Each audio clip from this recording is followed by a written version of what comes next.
They tried to ruin the Necro in Season 6, but one build prevailed. It started as a, this is quite fun in Season 5, the Spirit Wave by Scribblet. And now it is stronger than ever. It even get buffed.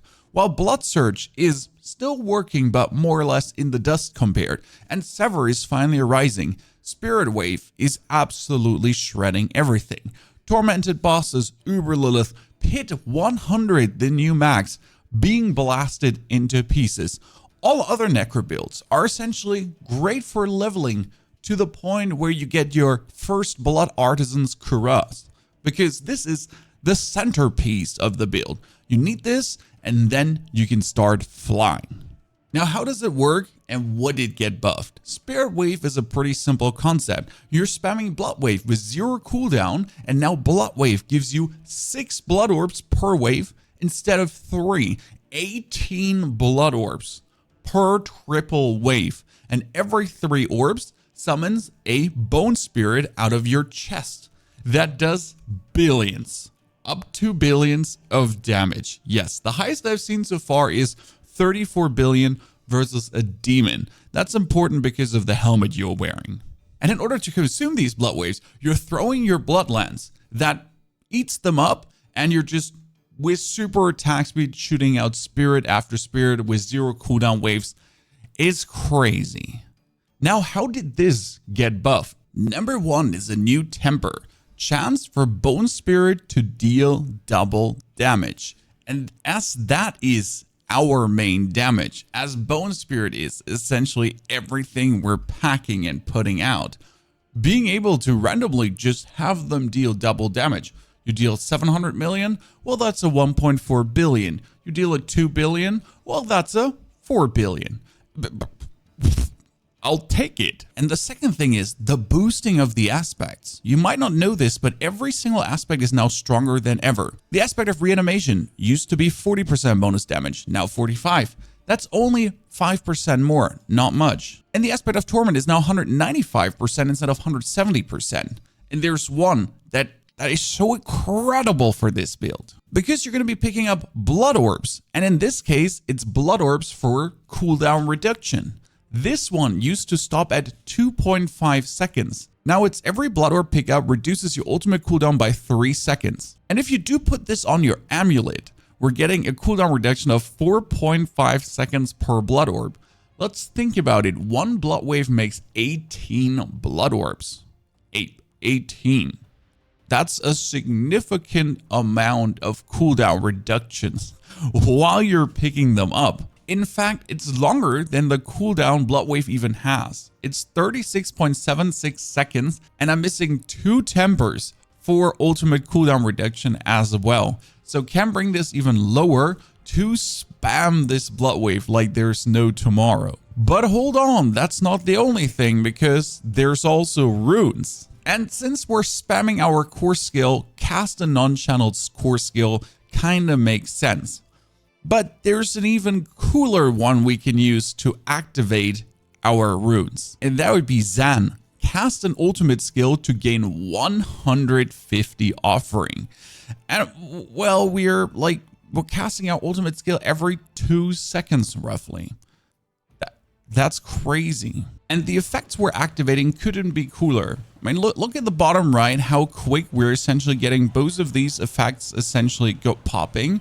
We have the Petrify from the Druid, which not only gives us an amazing amount of stagger versus bosses, it does also increase our critical strike damages by tons. And then on top of that, we get the Warcry running from the Barbarian to have us berserking and get even more damage bonuses. And well, it's just popping like back to back to back to back. And you can always just run through your beautiful orbs to just trigger more in a quick succession as you're planning to leave the area. Very cool thing is they buffed Bloodlance even further. Since the normal enhanced Bloodlance, the first skill point now is the overpower. So we're making a blood orb every 8 lances. And then we have to choose between more crit damage on the lance, but lance is not our damage, or another attack speed bonus and a resource cost reduction. That's amazing because before you had to choose between these two and a meaningless buff, and now we're getting the best of the world. We're getting these two together. Adding in a blight for the 20% bonus damage, really nice versus bosses. Just throw it in, do some more. And we're getting Necrotic Fortitude, lucky hit chance to make Barrier. And I always have Barrier full up since my lucky hit chance is currently sitting at 107%. Ooh, holy. Yes, holy. Then we're getting 18% more damage if we're fortified, and we're always fortified. Spiked armor to get the armor cap very easy. Get even more lucky hit chance. Damage versus cursed enemies with the Decrepify bonus cooldown reduction on top of the cooldown reduction we're anyways already getting. We get our corpse trembles for the vulnerable damage, a little bit of necrotic carapace for the fortify, and then 24 ranks in bonus spirit. This is not a lot. This is actually minimal. I think I'm missing roughly another 6 ranks possible in Bone Spirit with good masterworking and max rolled items. Might even be 7 to 8.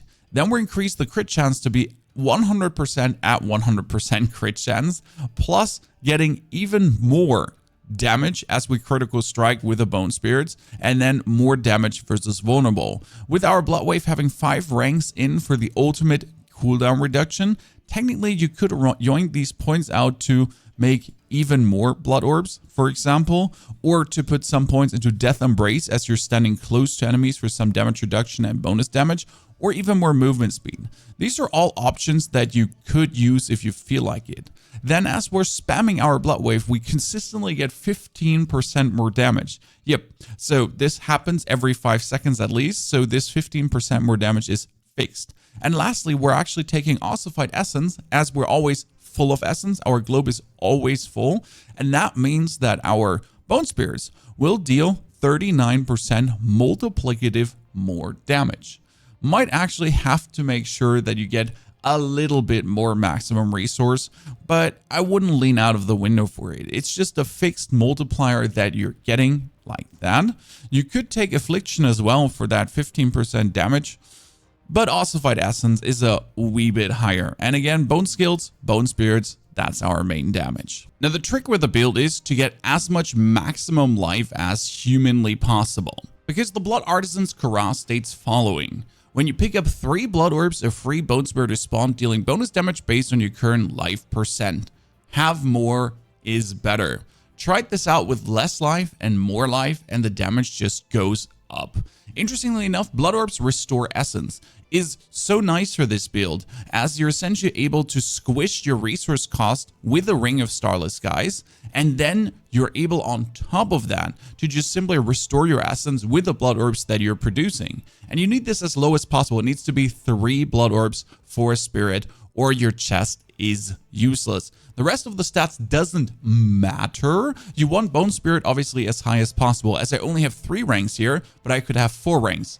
As I said, I'm missing around 6 to 7 ranks that will get abundantly clear in a second, because my gear is okay. I mean, we do have, as this is the test server here, the PDR, obviously double greater affix Ring of Starless Skies. Keep in mind, they always have a greater affix, and you do want core skills and attack speed here, that you're essentially able to just shoot as fast as possible and get as many ranks as possible. And in the long run, you will want the Doombringer, as that is another 85.8% more life. I'm going from 6,000 up to 12,000 life. Now, I did try this out with a normal weapon, a greater affix sickle with 800 life, and we're essentially ending up at 8,192. That's fine. You're still dealing incredible damage, but the tops is like 600-700 million instead of 1, 2, 3 to 4 billion with the sword. Now the advantage though is that you're generally getting more of the double damage bone spirits with another percentual value, because right now we only have 23.8%, and that would add another 31% possible. Yes, there is actually a very good, nice ceiling you can reach with having 2 of them. And another item we're playing, which would be a third mythic, is actually the Heir of Perdition. That gives us another 60% multiplier and 5 core skills. You could play the Crown of Lucian on this one, but it was a bit hard to take care of my resource in this case. If I want to play the Crown of Lucian, I need more resource cost reduction tempers on my gear to then actually be able to squish the resource down so far. Like if a Bloodlance cost only 8 or 9, and I'm bringing the Bloodlance down to 4 to 5, and then increase it by 150% again. We are actually fine to play the Crown of Lucian, but this one gives us 60% damage multiplier, 5 core skills, that's incredible. Then lucky hit and crit chance, which is absolutely off the charts, brings our crit chance to 100%, but the 5 core skills is the more interesting part as you're getting just more ranks into the Bone Spirit. With gloves doing the same, attack speed, crit chance for the 100% crit chance, then more to core skills, and this could be a greater affix to core skills. You can get more crit damage or Bone Spirit damage actually, as we have tons of crit damage already. In this case, if the Bone Spirit does more damage, it anyways gets critical strike up, and we have so many ranks in Bone Spirit that multiplies up our base damage nicely as well. So it might not even be necessary to go for more crit damage tempers, as we're already sitting at 5000% crit damage roughly. You do want the aspect for Bloodwave to cast 3 times, which makes your Bloodwave actually do damage too, because now Bloodwave does 120% more damage with each consecutive wave, so why not?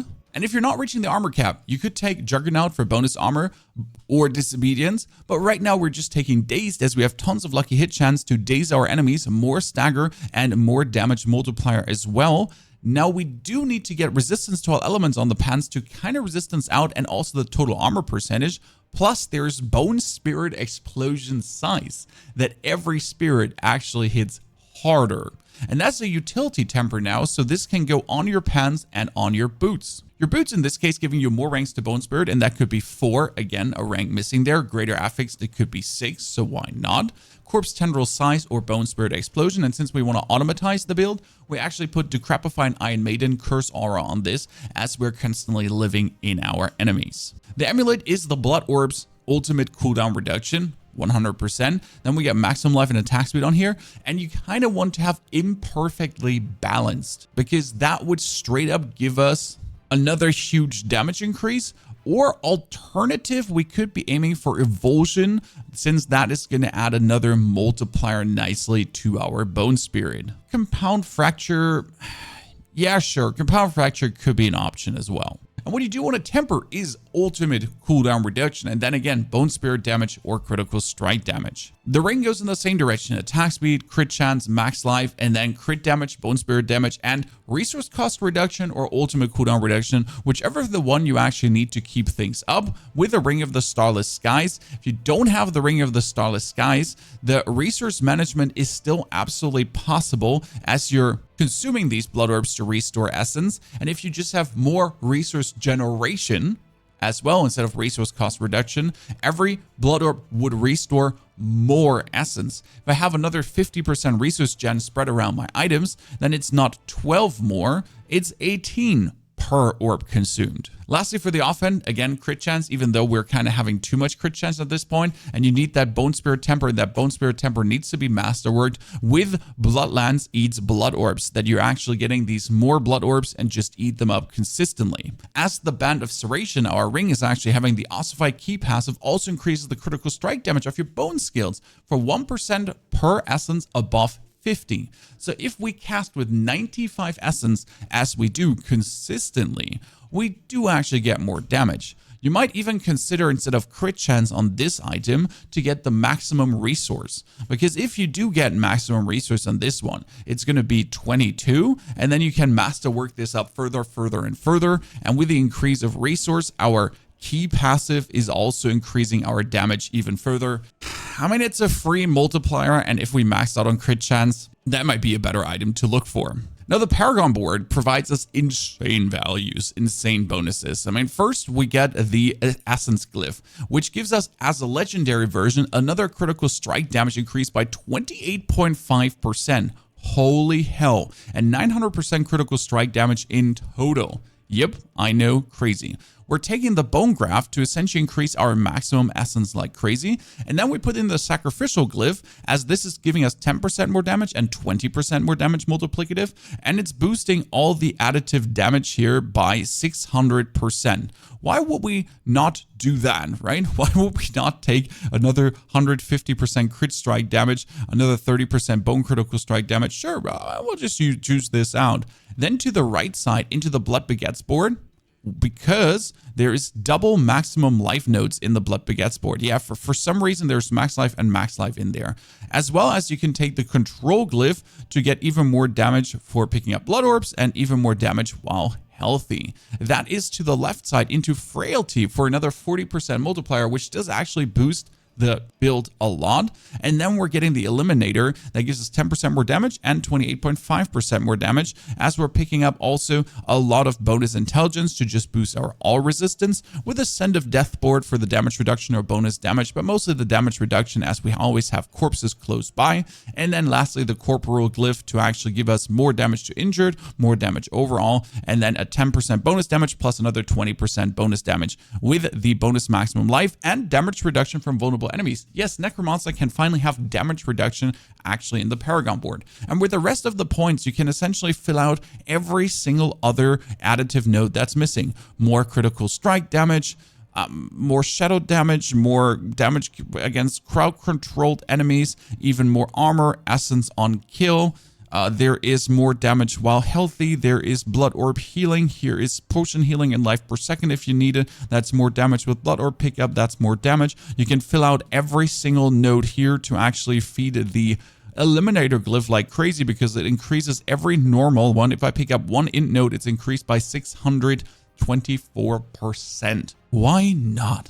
Now this build will be the absolute S tier build together with the normal Bone Spirit in the coming season. We have tried out many, and Blood Surge is still great, but all of the standard builds that were good in Season 5, apart from this one, are kind of like good until Torment 4, maybe Pit 60-70. You can kill Torment 4 bosses as well, but they don't just feel almighty ultra powerful. They do work though, and they're really fun. Blood Surge especially is still great.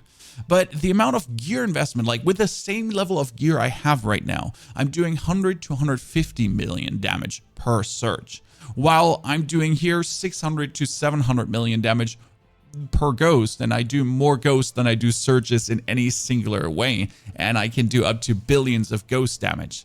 They can't just compete with that if you really want to go out for the max.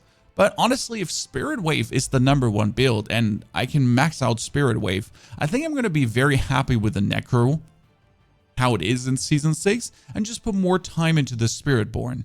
Yes, I know a lot of you might be sad, but it might be my time to shine as a Spiritborn and just have incredible fun with that.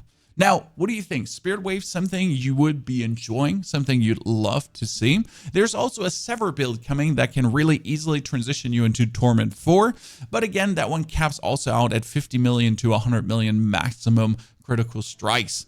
That being said, it's still so fun because Sever is just simply great, and most people don't want to do Pit 100 anyways. Have a fantastic good day, take care, and see you soon again.